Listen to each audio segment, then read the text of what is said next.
남친한테 서운한 걸 제대로 말하는 방법은 뭘까요? 상대가 질리지 않게 참는 게 답인지 솔직하게 말하는 게 답인지. 제가 누누이 여러분들한테 말씀을 드리잖아요. 항상 잘못된 질문이 나오면 잘못된 답변이 나올 수밖에 없다라고 저는 말씀을 드리고 싶어요. 참는 게 답일까? 아니면 솔직하게 말하는 게 답일까? 그중 무엇도 저는 정답이 아니라고 말씀을 드리고 싶거든요. 당연히 연애를 하거나 누군가를 알아가다 보면은 당연히 서운한 게 안 생길 순 없어요. 물론 남자들이 알아서 잘하고 알아서 서운하지 않게 행동을 하면 얼마나 좋아요. 근데 우리가 현실적인 연애에서는 그걸 기대하는 건 어렵죠. 그러니까 연애라는 것도 어느 정도 맞춰가는 거고 소통이라는 게 매우 중요하다는 것들도 여러분들이 잘 알 거예요. 근데 막상 이런 고민을 하는 여성분들이 겪는 실질적인 문제는 뭐냐면 소통이 중요한 걸 나는 아는데 내 남자친구 혹은 썸남은 모른다는 거예요. 이 사람은 서운하게 만들어 놓고 본인이 회피를 한다던가 아니면 가스라이팅을 한다던가 아니면 말을 너무 잘해서 나를 되려 할 말 없게 만들어요. 그러니까 내가 이걸 참아야 되는 거야 아니면은 뭘 솔직하게 말을 해야 되는 거야, 이런 고민을 하고 있거든요. 근데 결론부터 말씀을 드리면요, 애초에 그 사람이 나에게 서운한 것들을 만들었을 때 내가 직설적으로 얘기를 해서 즉각적으로 반응하도록 만들어주는 게 제일 베스트예요. 만약 여러분들이 서운한 감정을 처음 느꼈더라면요, 그걸 솔직하게 일단 이야기를 해주는 게 맞기는 해요. 하지만 여기서 문제가 생기는 게 남자가 그걸 들어주지 않아요. 굳이 나는 왜 네가 그런 걸로 서운해하는지 모르겠다, 아니면 나는 좀 잘 이해가 안 가지만 뭐 노력은 해볼게, 반응이 되게 뜨뜻미지근하다던가, 아니면 여러분이 말을 했음에도 불구하고 그 남자친구가 듣지 않잖아요. 좀 냉정하게 말씀을 드리면 그 남자는 그냥 그걸 중요하게 생각을 안 하는 거예요. 그냥 본인은 그냥 아무렇지 않게 행동을 했고 상대방이 서운함을 느꼈다 하더라도 아니 나는 널 서운하게 하려는 의도가 없었는데 네가 이상한 거 아니야? 그게 정말 상대방의 입장이거든요. 그러다 보니까 여러분들이 한 번을 말을 했어요. 근데 그럼에도 불구하고 지켜지지 않잖아요. 그러면은 두 번째 이상 반복이 됐을 때는 여러분들이 그걸 말을 하는 게 아니라 애초에 그 사람에 대한 관심 자체를 좀 끊어줘야 돼요. 남자가 여러분의 서운한 감정을 들어주지 않았다는 건 여러분의 감정을 방치한 거예요. 근데 관계의 본질적인 특성 중 하나가 내가 가까워지려고 하면 상대방이 멀어지고요, 내가 멀어지고자 하면 상대방이 가까워진단 말이죠. 그러니까 여러분들도 똑같이 그 사람에 대한 관심을 방치해야 되는 거예요. 뭐 구체적으로 좀 예시를 들어드리면 그냥 아무렇게나 방치를 하고 연락하지 마라, 뭐 만나지 마라, 이러한 개념이 아니라 그 사람은 여러분이 서운하다고 생각하는 감정, 즉 여러분들이 민감하게 반응하는 그 심기를 건드린 거거든요. 그러면 여러분들도 똑같이 그 남자가 되게 중요하게 생각하는 그 무언가가 있을 거예요. 그런 것들을 똑같이 무시하거나 방치하거나 아니면 방관을 하셔야 돼요. 어떤 남자는요, 연락을 되게 중요하게 생각을 하는 사람도 있을 거고 표현을 중요하게 생각하는 사람, 아니면은 내가 떨어져 있을 때 남사친을 만나고 친구를 만나고 그런 것들에 대해서 소통을 원활하게 해주는 것들을 되게 중요하게 생각을 하는 사람, 아니면 만나는 것들을 되게 중요한 사람, 아니면은 보여지는 것들이 있어서 뭐 카톡 프사를 걸어두고 아니면 SNS에 도배를 해놓는 거, 그렇게 등등등 되게 달라요. 그러면 그 중 하나를 파악을 해서 여러분들이 즉각적인 반응을 보여주는 거예요. 예를 들어서 카톡 프사를 내렸다고 예를 들어볼게요. 그럼 그 남자도 당연히 여러분들이랑 카톡을 하다 보면 분명 4시간 안에 반응이 와요.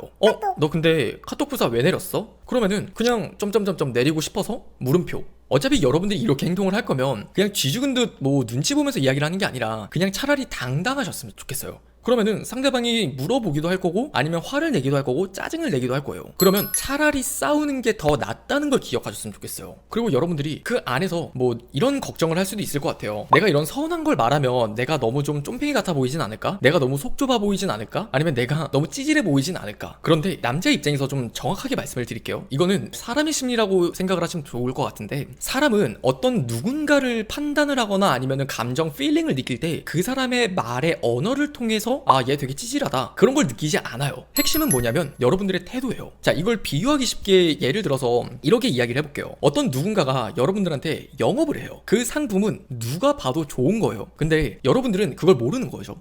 그 상태에서 어떤 셀러리맨 A, B가 있는데 A는 여러분에게 이거 되게 좋은 거고 이미 많은 분들이 구매를 했었고 되게 후회 없이 만족하면서 쓰고 계신다, 당당하게 이야기를 해요. 그리고 B 같은 경우에는 여유 되시면 이거 한번 써보시는 것도 좀 어떨까 싶어요. 뭐 많은 분들도 이미 뭐 써보셨고 뭐 이렇게 목소리가 기어 들어가면서 여러분들에게 말도 제대로 못해요. 그러면 여러분들 입장에서는 어때요? 이 상품에 대한 의구심이 생긴단 말이에요. 내가 이걸 사야 되나?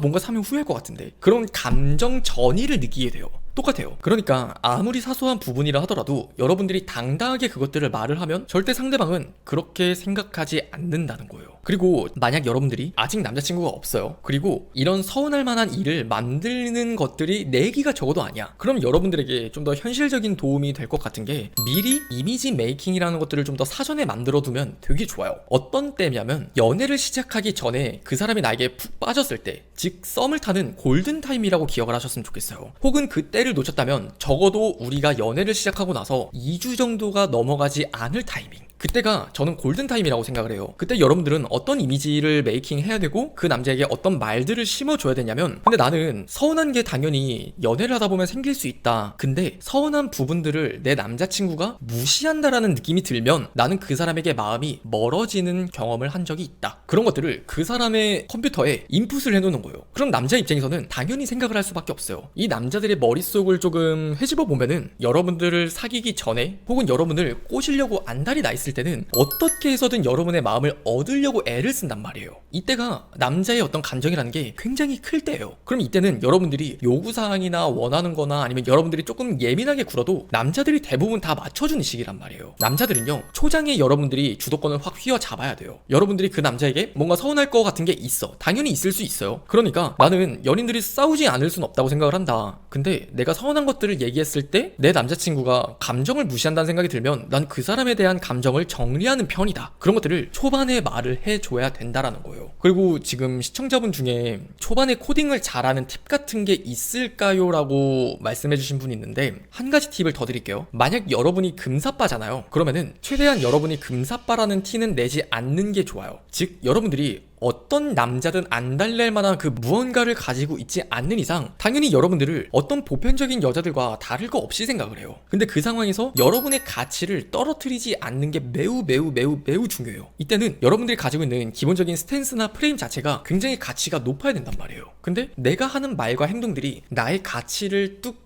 깎아먹는 행동이나 말이 된다면 그건 여러분들이 만날수록 내가 대우받는 연애가 아니라 계속 끌려다니는 연애가 될 수밖에 없다는 거죠. 그리고 그중 하나가 금사빠라는 거. 그리고 좀 몇 가지 예시를 더 들어보면은, 대화를 하다 보면 그런 얘기를 많이 물어봐요. 남자들도. 너는 근데 전남친이랑 어떻게 헤어졌어? 너는 전남친한테 뭐가 제일 서운했어? 그러면은 많은 여성분들은 또 신나서 말을 해요. 내가 전남친 친구랑 어떻게 헤어졌고 내가 이런 걸 말을 했는데 걔가 이렇게 말을 하더라. 진짜 걔 너무하지 않냐? 완전 쓰레기 아니냐? 하면서 내가 지금 만나는 남자한테 얘 뒷담을 까는 여성분들이 종종 있어요. 근데 그게 결국 한 수 앞을 내다보게 되면 내 얼굴에 똥칠하는 것들이라고 저는 생각을 하거든요. 그것들을 좀 더 인지를 하셨으면 좋겠어요. 이 남자 입장에서는 처음에는 진짜 그 전 남자친구 되게 나쁘다 그렇게 편 들어줄 거예요. 왜? 나 좋아하니까. 근데 하지만 그 좋아하는 감정이라는 게 좀 더 무뎌질 때쯤에 침착함과 냉정함을 갖고 다시 한번 생각을 해보면 결국 이런 말을 나중에 하게 돼요. 아, 네가 진짜 왜 전 남자친구가 네한테 왜 헤어지자고 했는지 알겠다. 그런 정말 비수가 꽂히는 말까지 나중에 일삼는다고요. 근데 애초에 여러분들이 어떻게 헤어졌는지 그것들을 그 사람한테 굳이 말을 해야 돼요? 이유는 하나겠죠. 내가 그 전 연애로부터 상처받았던 것들을 이 사람이 다독여줬으면 좋겠으니까. 근데 그건 아니라는 거예요. 그래서 이런 부분들을 좀 조심하시면서 연애 초기에 내가 그 사람으로부터 쌓여져 있는 그 가치가 깎아먹는 건지 아닌지 그것들을 좀 더 잘 구분을 해보시면 애초에 내가 서운하게 말을 한다 하더라도 잘 들어줄 거예요. 그리고 여러분들이 서운함을 얘기를 했을 때 그 남자친구가 안 들어주잖아요. 그건 냉정하게 말씀을 드리면 여러분을 그만큼 좋아하지 않는다라고 보는 게 맞아요. 그 남자가 정말 여러분을 좋아해요. 헤어지는 게 언제나 늘 두렵고 여러분이 다른 남자를 만나면 자기 세상이 무너져 내릴 것 같은 그런 경험을 하잖아요. 그럼 여러분들이 진짜 치킨을 보고 피자라 그래도 그 남자는 그냥 피자라고 당연히 얘기를 해줄 거예요.